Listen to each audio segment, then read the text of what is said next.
테라스 하우스에서 적용했던 도막방수 관련해서 말씀드리겠습니다. 지붕, 바닥 등 골조 방수에는 다양한 공법이 적용되고 있고, 주차장 지붕은 복합방수, 아파트 옥상 및 야외 테라스, 발코니 부분은 도막방수로 시공이 되고 있습니다. 도막방수 시공 방법은 표면, 바탕면 처리를 실시한 후에 함수를 측정하고 프라이머를 도포하고 우레탄 하도, 중도, 상도 이렇게 시공하도록 되어 있습니다.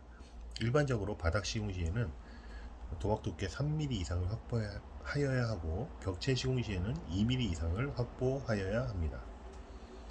특히 코너 부분의 보강을 실시하는 게 가장 중요한데, 보강재 너비 한 100mm 정도의 보강재를 설치하여서 보강재 위에 실란트를 도포하고 도막 두께를 충분하게 확보한 후에 후속 시공을 하는 방식으로 보강을 실시합니다.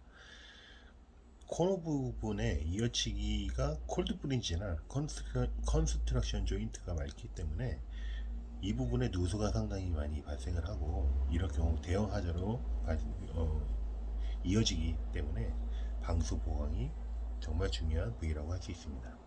시공 시 주의사항은 우선 시공 전 바탕면에 처리를 철저하게 하여야 합니다. 이물질 제거, 균열 보수 등을 선제적으로 진행해야 합니다.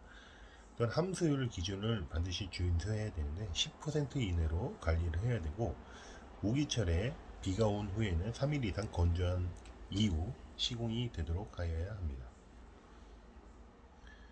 공법을 적용했던 사례를 말씀드리면, 외부 같은 경우 지붕층, 옥상이라고 할 수 있죠. 옥상, 그리고 옥탑 바닥은 도막방수로 처리했습니다. 그리고 내부 쪽으로는 욕실 바닥, 외부 테라스 바닥, 그리고 지하주차장 외부 방수에 사용하였습니다. 다양한 하자 발생 사례들이 있는데, 바탕면 굴곡에 따른 발음 두께가 미달되는 경우가 상당히 많이 있습니다. 말 그대로 패인 부분은 더 차고 솟아있는 부분은 두께가 부족할 수 있기 때문에 솟은 부분의 두께 부족으로 인한 방수 성능 저하, 하자가 다수 발생을 합니다. 이러한 바탕면의 평화도를 확보하기 위해서 주차장 지붕층 시공 시, 타선 시에는 STF를 반드시 실시하고 있습니다. 벽 시공 시 두께가 미달하는 경우도 많이 있는데, 벽 바름을 보통 2회 이상 실시해야만 2mm 이상의 도막 두께가 확보됩니다. 협력사의 고의적이든 실수로든 벽체 도막을 1회만 실시함으로 인해서 두께가 확보되지 않은 경우도 다수 발생하는데, 이런 것들을 예방하기 위해서 제가 운영하는 현장 같은 경우는 1, 2차 도막, 우레탄 색상을 다른 것을 사용해서 2회 도포하는 것을 육안으로 관찰할 수 있도록 그렇게 조치를 했습니다. 테라스 하우스 거실 부분의 누수를 제가 경험을 많이 했는데, 거실 창턱 하부 쪽에 조인트 부분에서의 누수가 심각하게 발생한 경우였습니다.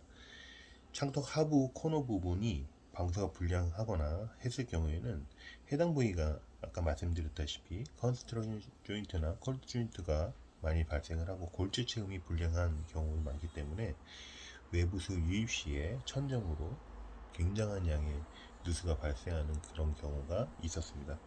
해당하는 부위는 코너, 보강재 시공, 실란트 처리, 도막 두께 확보 등의 타전 조치가 반드시 이행되어야 되고, 궁극적으로는 콘크리트 타던 시에 해당 부위의 조인트에 대한 밀실한 정리, 그리고 조인트에 대한 관리가 중요하도록 하고 말씀드릴 수 있을 것 같습니다. 공법을 비교하면 복합방수 공법이 비교가 될 수 있는데, 방수 성능 향상을 위해서 두 가지 이상의 방수 재료를 사용한 것을 복합방수라고 합니다. 시트 방수와 도막 방수를 보통 혼합해서 복합방수를 사용하는데, 시트 방수는 시트의 방수 성능으로 품질이 좌우되고 바탕면 움직임이나 균열에 따라서 방수층에 파단이 발생을 합니다. 도막 방수 같은 경우는 도막 두께 확보가 매우 중요하고 바탕면의 수분 증발 시에 들뜸이 발생하는 그런 단점이 있습니다. 이런 시트 방수와 도막 방수의 장점을 더하는 시공이 복합 방수인데요. 하부에 시트를 하고 상부에 도막을 시공함으로써 바탕면 균열이나 부착 성능, 내구성 향상에 유리하게 적용할 수 있습니다. 시트와 도막의 그런 단점들을 완충하면서 장점을 더할 수 있는 공법이라고 할 수 있습니다.